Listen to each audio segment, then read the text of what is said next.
अस्सलामुअलैकुम। मैं नदीम का लेवल अकेडमी से आपके साथ एक नया क्विज़ लेकर आया हूँ। तो एस टी ए जो है 641 उसका क्विज़ मैं कर रहा हूँ, जो प्रैक्टिकली पेपर है जो कि SPSS के अंदर आपने कर रहे हैं।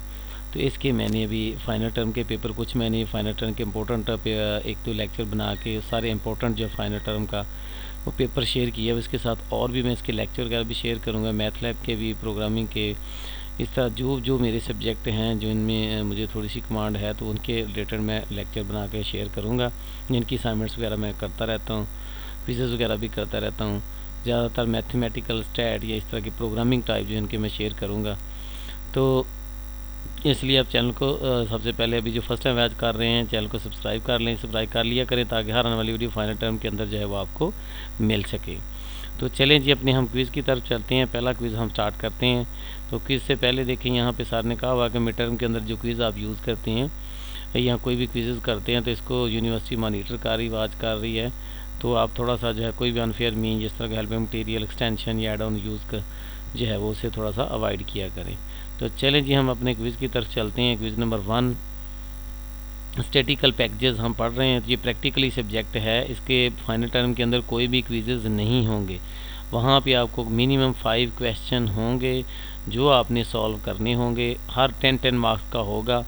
5 क्वेश्चन होगा, उसमें से 2 क्वेश्चन लाजमी हैं आपके जो हैं वो एक्सेल से होंगे और इसी तरह 2-3 में भी 3 एक्सेल से आ सकते हैं, 2 SPSS के अंदर सॉल्व करने होंगे।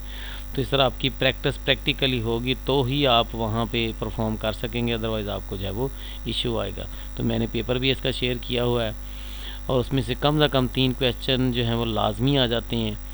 तो क्यू प्लाट या पी प्लाट इस तरह की जो है वो कुछ टाइप हैं वहाँ पे डिस्कस की हुई। तो आप उसको मैं इस के साथ वीडियो के साथ नीचे लिंक भी उसका शेयर कर दूँगा, उसको भी आप वॉच कर लें, आपको काफ़ी फ़ायदा देगी। तो चलें जी, क्विज़ को हम रीड करते हैं। In which the SPSS tab row represent individual cases and the column represent variable in your data. अपने डाटे के अंदर हम देखें अगर SPSS को यूज़ कर रहे हैं तो रो जो हैं वो किस केस को ज़ाहिर कर रही हैं और जो कॉलम हैं वो किस चीज़ को ज़ाहिर करते हैं, ये किस व्यू के अंदर करते हैं। तो डाटा व्यू जो होता है उसमें रो हमारी जो है वो हर एक इंडिविजुअल केसेस को ज़ाहिर कर रही होती है और कॉलम जो है वो उसके वेरिएबल का जो नेम है वो डाटे का शो कर रहा होता है। तो अगर हम देखें यहाँ पे मैंने साथ SPSS को ओपन किया हुआ है, इसके अंदर 2 टैब हमारी ओपन होती हैं, एक जिसमें रिज़ल्ट आता है और एक जिसमें डाटा हम इंसर्ट करते हैं। तो पहला जो सामने हमारे पास आता है ये होता है डाटा व्यू, जिसके अंदर ये रो जो होती है इंडिविजुअली भी हर एक डाटे को शो कर रही होती है और जो कॉलम होता है ये हमारे जो है वो उस वेरिएबल के अंदर स्पेसिफिक डाटा वैल्यू को जो है वो शो कर रहा होता है। दूसरा हमारे पास वेरिएबल व्यू होता है जिसके अंदर वेरिएबल के करैक्टरिस्टिक्स जो हैं वो डिस्कस किए जाते हैं। तो इस तरह हमारा जो आना था इसके अंदर डाटा व्यू आना था पहले क्विज़ के अंदर। सेकंड क्विज़ को देखते हैं। Consider SPSS which of the following use for entering and viewing the data. यानी कौन सा हमारा जो है SPSS के अंदर डाटा को एंटर और व्यू करने के लिए व्यू यूज़ होता है। तो अभी मैंने आपको बताया है कि ये एक वेरिएबल व्यू होता है, दूसरा डाटा व्यू होता है। डाटा व्यू के अंदर ही हम एंटर भी करते हैं और जो है यहाँ पे हम डाटे को एंटर यहाँ पे करेंगे। जो डाटा व्यू होगा इसके अंदर ही हम यहाँ पे कोई भी डाटा जो है वो एंटर जो है यहाँ पे हम कर सकते हैं। ये सारे का सारा डाटा एंटर करने वाला हमारा व्यू होगा। इसके अंदर हमने डाटा इसी के अंदर व्यू भी करना है और हमने इसको वॉच भी करना है। तो इसके बाद नेक्स्ट इसका इसीलिए डाटा व्यू वाला आना था लास्ट वाला ऑप्शन। अगले क्विज की तरफ चलें जी।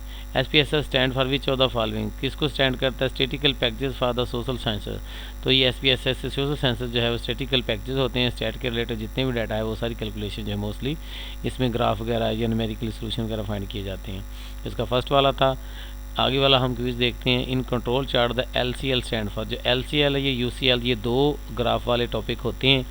अगर हम इसको मैं यहाँ पे आपको दिखा दूँ, ये हैंडआउट्स वगैरह जो हैं STA के, देख 15 इसके टोटल लेक्चर हैं। अगर 2-3 दिन जस्ट प्रैक्टिस कर लें तो 90+ तो इजीली आप ले जा सकते थे। पता नहीं आपका मिड टर्म किस तरह का है, अगर तो मिड टर्म अच्छा हुआ होगा तो आपके जो है ना मार्क्स भी अच्छे आएंगे, फाइनल में भी अच्छे करेंगे। लेकिन प्रैक्टिस होगी, प्रैक्टिकली प्रैक्टिस ब्रेस के बगैर जो है वो नहीं आएगा। ज़रूर इसको SPSS को इंस्टॉल करें, उसकी प्रैक्टिस कर लें। तो यहाँ पे देखें ये 2 कंट्रोल चार्ट है, एक UCL है और एक LCL है। तो ये 2 तरह के चार्ट हैं। UCL अपर होता है जो हमारे पास मेन सेंट्रल लाइन होती है, मीन की जो लाइन ड्रा की होती है हमने, इससे अबव जो लाइन होती है जिसको हम मीन में से 3 को मल्टीप्लाई करके स्टैंडर्ड डेविएशन से फाइंड करते हैं, और जो नीचे वाली LCL होती है, लोअर कंट्रोल लाइन होती है, इसको हम मीन में से माइनस कर देते हैं 3 मल्टीप्लाई करके स्टैंडर्ड डेविएशन को। माइनस करें तो नीचे वाली लाइन भी प्लस करें, 3 से मल्टीप्लाई करके तो ऊपर वाली लाइन बनती है। तो इस पूरे चार्ट को हम कंट्रोल चार्ट का नाम देते हैं। तो ये थी जी क्विज़ के अंदर कि लोअर कंट्रोल लिमिट हम इसको कह देते हैं, जो कंट्रोल चार्ट की नीचे वाली लाइन होती है। उसके बाद आ गए हैं फर्स्ट इसका पॉइंट था, यहाँ पे देखें specific data view look like Excel and by default जो होता है row in data view are labelled as, जो रो होती हैं उसको लेबल कैसे किया जाता है।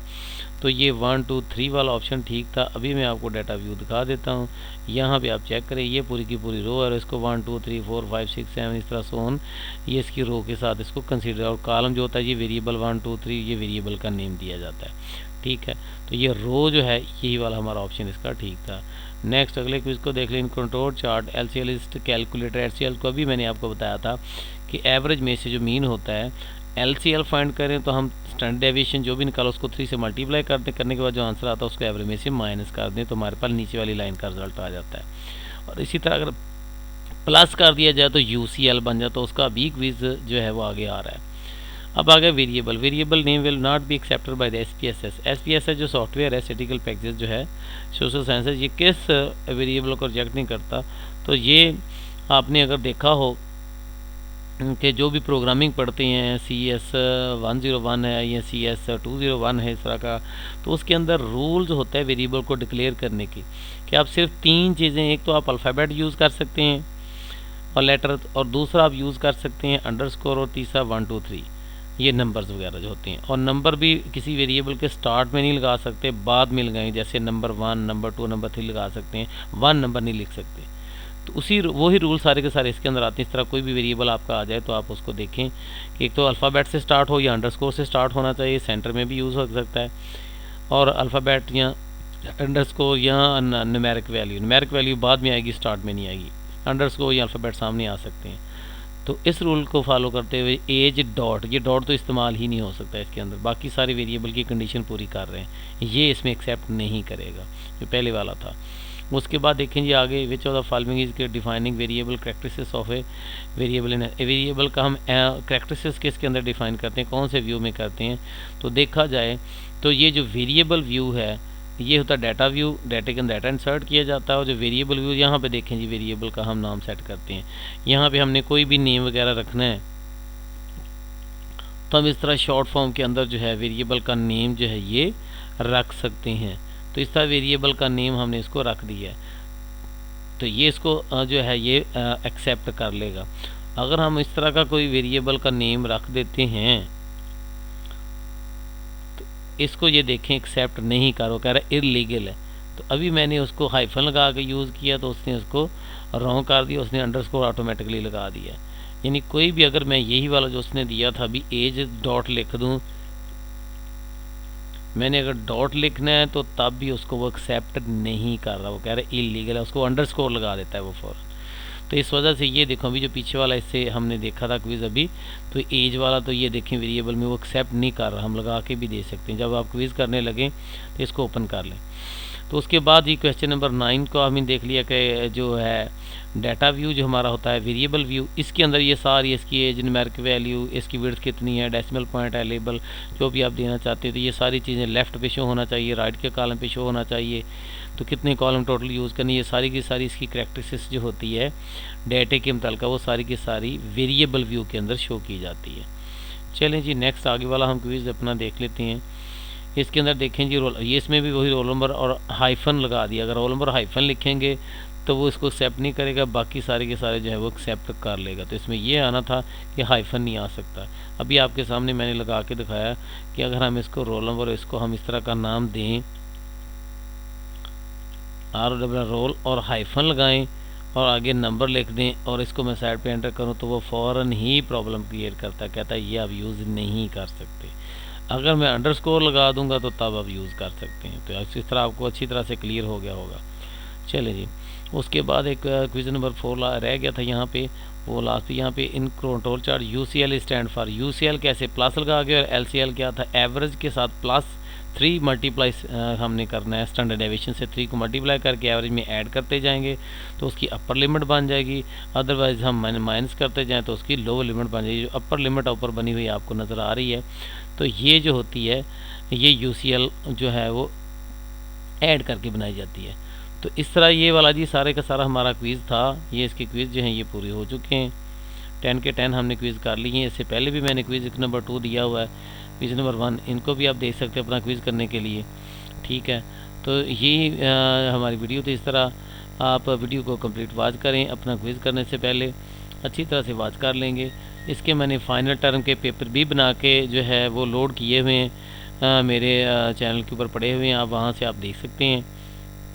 तो मज़ीद भी इसके मैं शॉर्ट लेक्चर बना के जो अभी ये आने वाले दिनों के अंदर इंशाल्लाह इसके शॉर्ट लेक्चर मैथ लैब के और डिफरेंट और सब्जेक्ट्स जो हैं जिन पे मुझे कमांड है, प्रोग्रामिंग है, CS 101 है या 401, इस तरह के उनके मेरे पड़े भी हुए अकाउंट के अंदर। कुछ मैं मज़ीद भी इसके बना के जो है इंशाल्लाह लोड करूँगा।